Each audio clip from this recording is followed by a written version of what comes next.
great to be here. I hope you can hear me. Well, after that lineup, I don't know if I could, I hope I don't disappoint you. Investing in our future, and when I talk here, I talk about conservation. I love this photograph. I am a tropical forest ecologist, but I love plants. Here I was teaching a course on forest botany, and he was learning to identify that plant just by looking at the leaves. There's a certain feature about it. So I come from a place that has a lot of this. 85% of our country is covered by tropical intact rainforest. It's beautiful. So when we're talking about capacity building and the place that I work, I'm going to tell you a little bit of, we're talking about sustainable management of resources. And when you're talking about sustainable management of resources, at the core is about people. So how do we impact people? How do we build their capacity? How do we work with them to manage this environment? And where I work too, the people there have ownership of land. We work with 20 indigenous communities that surround the area that I work, which is a protected area known as Iwokrama. There's one community that lies within the area. So yes, we're not Ghana. We're part of South America. I studied in the UK, and people were always saying, oh, yes, you're from Africa, that place.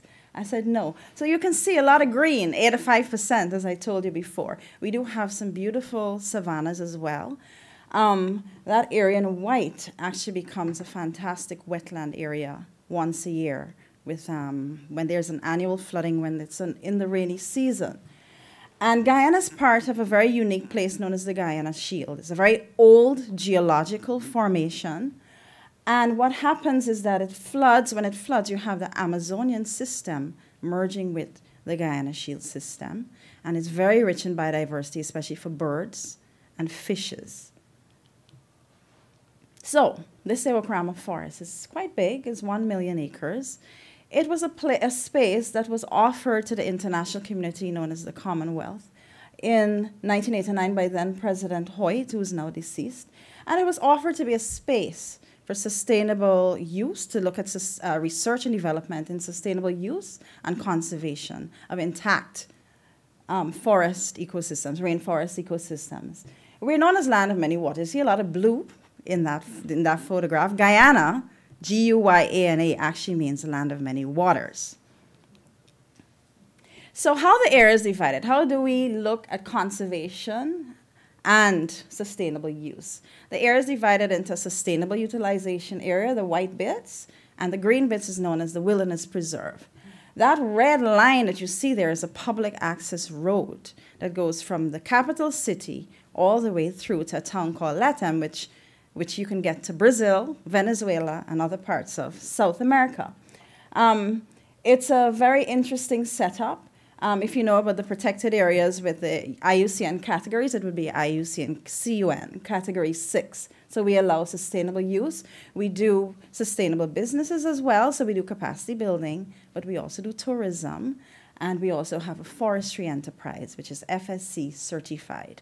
So there are many aspects of it that also allow us to be a practical place to actually do capacity building and training as it relates to managing a wonderful area as this.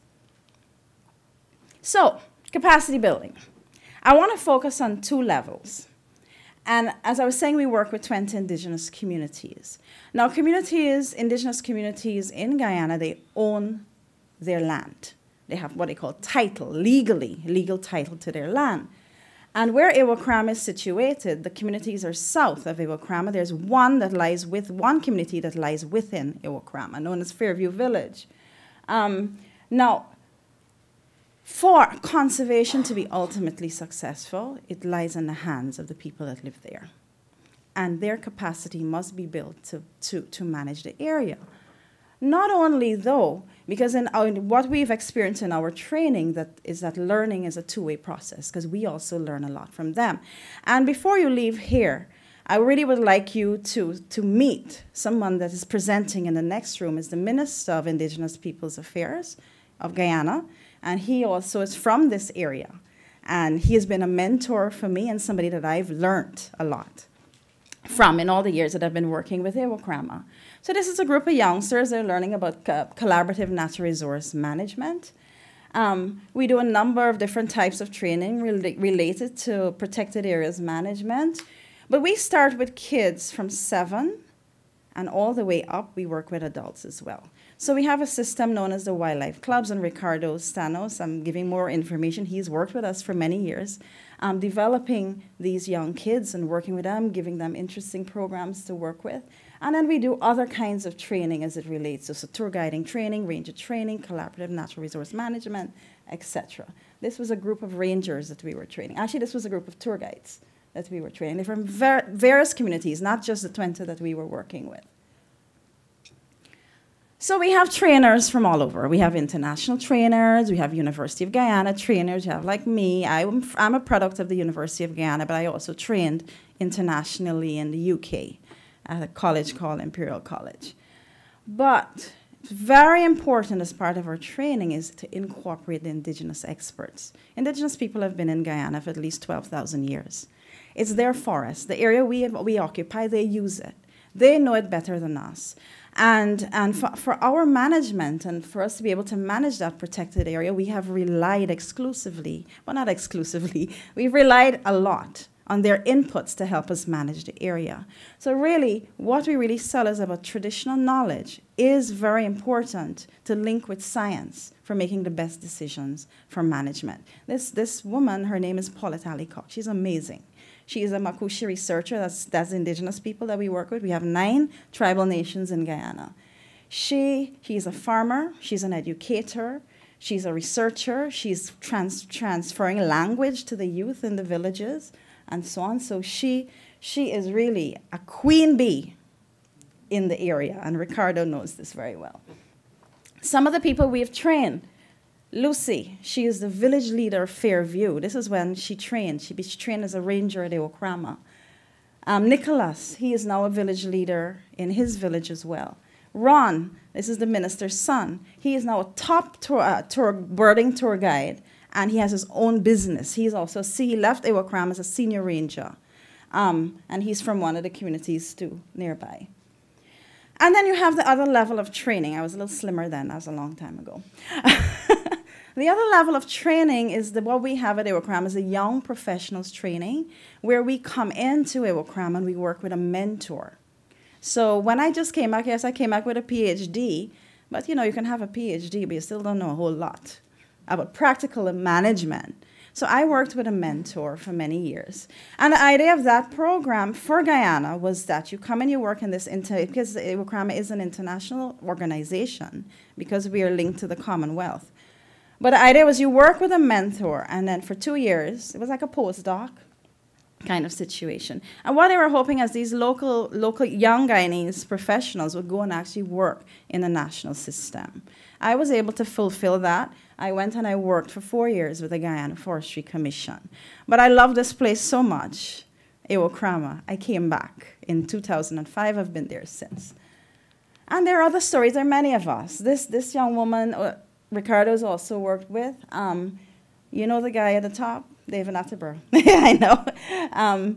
He is David Attenborough. She just finished her master's at Cambridge University as well, but she's also a University of Guyana graduate, and she passed through Ewokrama as a young professional as well.